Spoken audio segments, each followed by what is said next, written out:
Most aquarium owners are taught the same formula: change more water, buy a stronger filter, run the lights longer, and add another bottle whenever something looks wrong.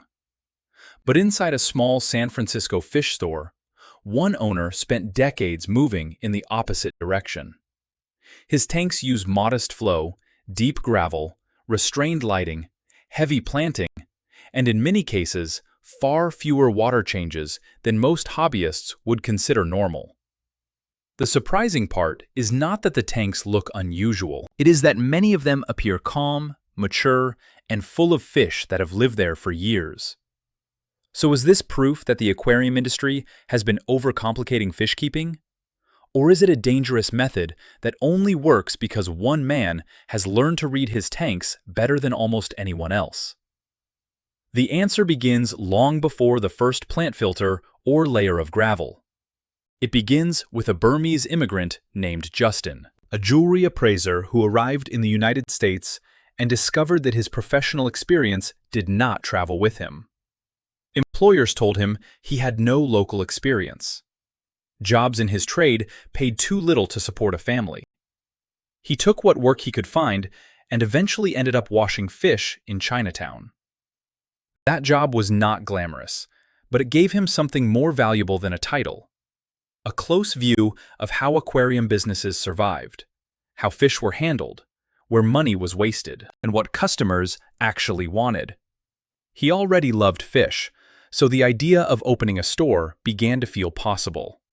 Not safe, not easy, but possible. In 1996, Justin and a partner each contributed about $5,000. $10,000 sounds like a meaningful starting budget until rent, tanks, livestock equipment, and basic operating costs begin consuming it. He found a location whose manager initially asked around $950 per month. Justin explained that the business could not survive at that price. The rent was reduced to roughly $600, and that concession may have been one of the first decisions that kept the store alive. Even then, after building sections for different kinds of fish and paying the early expenses, only a few $1,000s remained.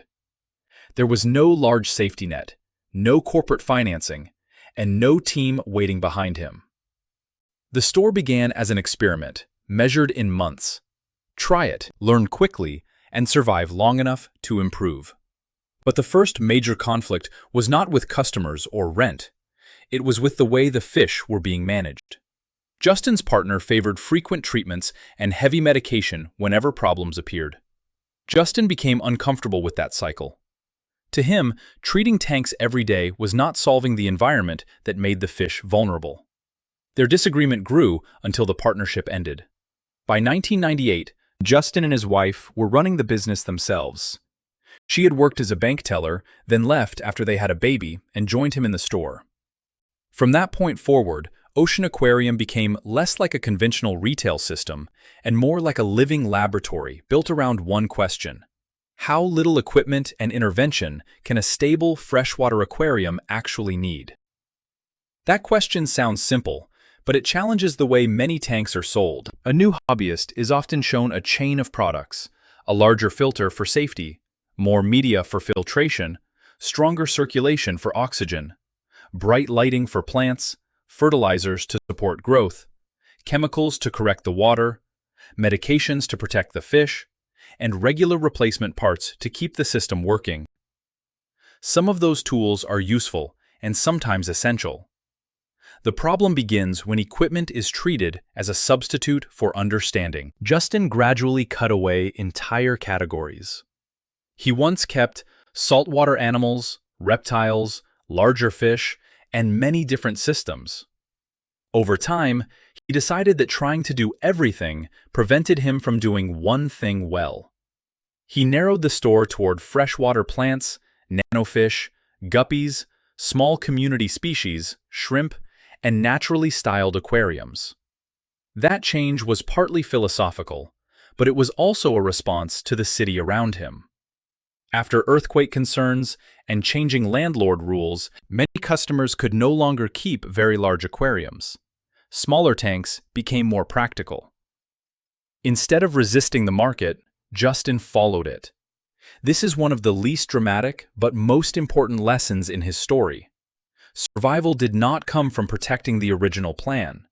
It came from repeatedly changing the plan before the old one failed. His filtration philosophy changed in the same way. Justin came to believe that oversized filters and excessive movement often created more problems than they solved in his planted tanks. He observed that high flow could spread debris, disturb calm fish, and create conditions where algae became more visible on hard surfaces and plants. His answer was not to eliminate oxygen or filtration. It was to use only enough. In some tanks, that meant a small filter, rated below what many hobbyists would choose, plus gentle aeration when livestock density or shipping stress required it. The visual difference is immediate. Instead of leaves whipping in the current and fish constantly swimming against a mechanical river, the tanks feel still. Bubbles rise, plants sway slightly, and the substrate becomes the quiet center of the system. This is where the method becomes controversial. Justin uses deep gravel beds, sometimes much deeper than the thin, decorative layer seen in ordinary retail setups. He connects this idea to childhood memories in Burma, where his family filtered river water through a deep bed of gravel. Decades later, he adapted the basic principle to aquariums. A large volume of substrate provides enormous surface area for microorganisms, traps organic material where it can be processed, anchors plants, and creates a more buffered biological system. In his view, the filter is not the machine hanging on the back. The aquarium itself is the filter. The gravel roots, biofilm, plants, microorganisms, and modest circulation work together. That does not mean every deep substrate automatically becomes safe.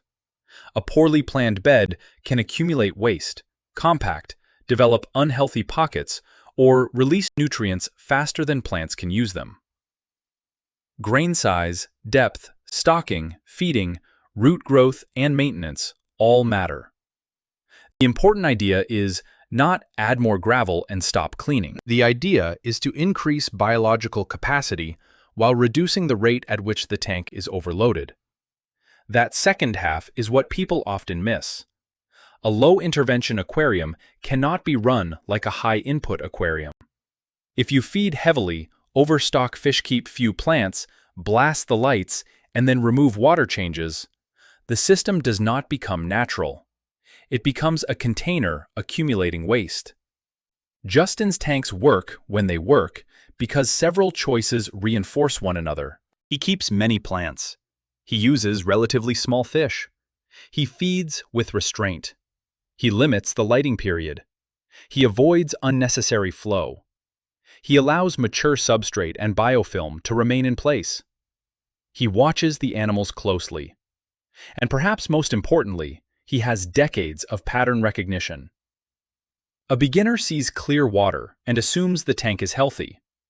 An experienced keeper notices how the fish breathe, whether fins are held open, whether snails climb toward the surface, whether plant tips are deforming, whether algae changed texture, whether the substrate smells different, and whether feeding behavior shifted before a test kit shows a dramatic number. This is why copying the visible parts of an expert's tank can fail. You can copy the gravel depth, the filter size, and the lighting schedule, but you cannot instantly copy the judgment behind them.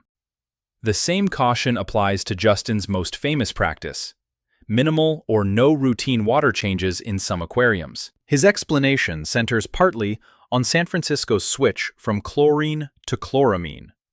Chloramine is more persistent than chlorine, and when treated, it can leave ammonia that must be managed by the aquarium's biological filtration and by an appropriate conditioner. Justin concluded from his own experience that repeatedly replacing water could introduce instability, while a mature, planted, lightly stocked tank could remain more consistent with top-offs and careful observation. This is his operating conclusion, not a universal rule.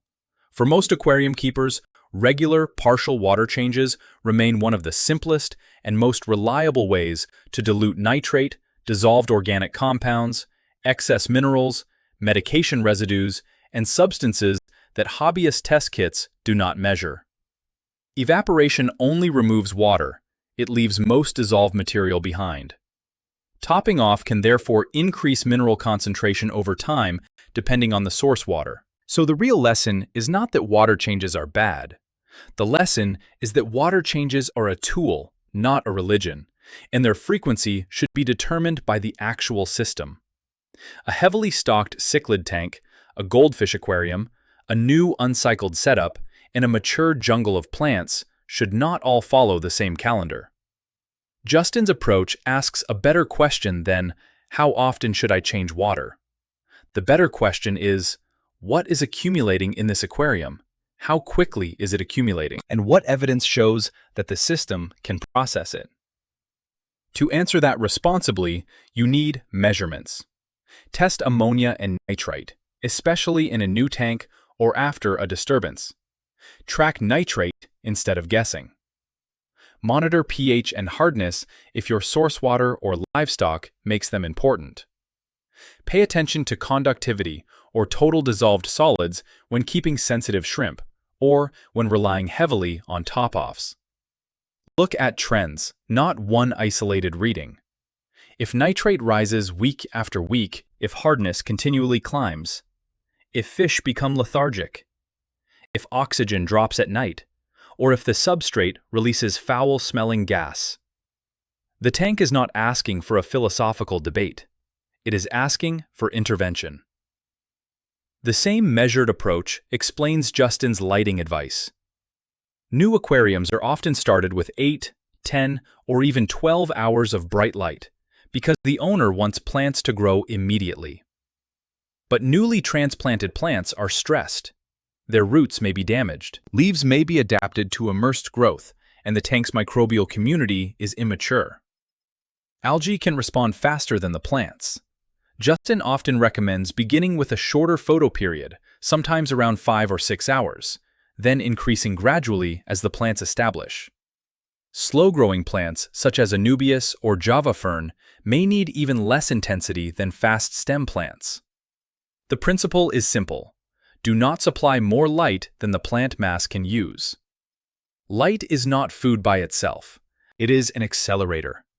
When carbon nutrients, root development, or plant health cannot keep pace, the extra energy is captured by algae.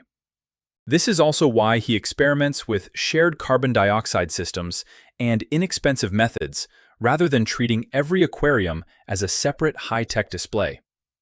He wants the benefit where it is useful, without forcing every customer to buy the most expensive configuration. That customer-first attitude may be the real reason the store survived longer than many competitors. Justin openly says that some people ask him questions, learn from him, and then buy the product online. He accepts it. He would rather explain why a product is wrong for a customer's tank than make a quick sale that damages trust.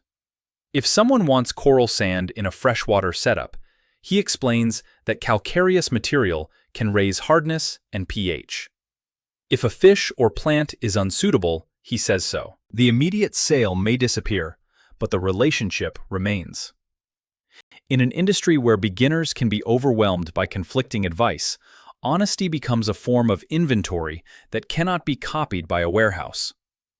His store also became a place where unwanted fish were taken in rather than discarded. Customers leaving San Francisco brought him livestock they could no longer keep. Tanks became informal adoption systems full of fish with histories rather than barcodes. Even old equipment, computers, books, and displays were reused or given new functions. This habit of saving materials appears everywhere in the shop.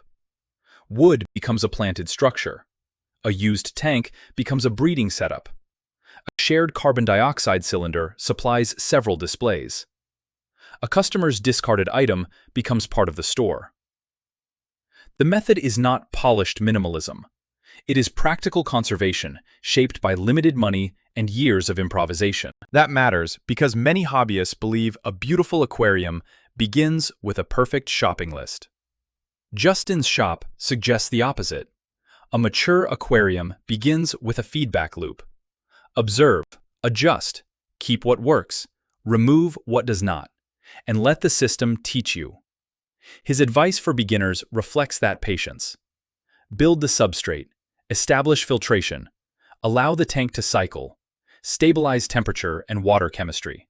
Then, add a modest number of fish with a strong plant mass. He describes waiting roughly 4 weeks in many setups, but a calendar alone cannot confirm that cycling is complete. The correct endpoint is not a date. It is the demonstrated ability of the system to process ammonia and nitrite safely. That may take less time with seeded media or much longer in a cold, low pH, lightly fed aquarium. Again, the visible instruction must be connected to the mechanism behind it. A deep substrate may support bacteria, but it does not cancel the nitrogen cycle. Plants may consume ammonium and nitrate, but they do not guarantee that a sudden stocking increase is safe. A small filter may be enough, but only if the biological load, oxygen level, and flow pattern remain appropriate. Minimal equipment demands maximum attention to relationships. Even his goldfish advice follows this logic. Goldfish are often described as cold water fish, but fancy varieties are domesticated animals with body shapes and digestive limitations very different from wild carp. Justin keeps some at stable room temperatures and prefers foods that are less likely to contribute to buoyancy problems. He thaws frozen food rather than dropping a solid cube into the tank, and he feeds small portions instead of creating a sudden cloud of waste. Whether another keeper chooses pellets, gel food, frozen food, or a mixed diet, the larger principle remains useful. Feeding is not only nutrition, it is the main waste input into the aquarium. Every gram that enters must become fish growth, plant growth, microbial biomass, trapped detritus, dissolved, compounds or material eventually removed by maintenance. Control the input and the entire system becomes easier to control. This is the hidden connection between nearly all of Justin's practices: low flow, deep substrate, dense plants, restrained lighting, careful feeding, modest stocking, gradual cycling, and fewer interventions are not separate tricks. They are one strategy. Slow the system down enough that biology can keep up. But there is a danger in turning that strategy into a slogan.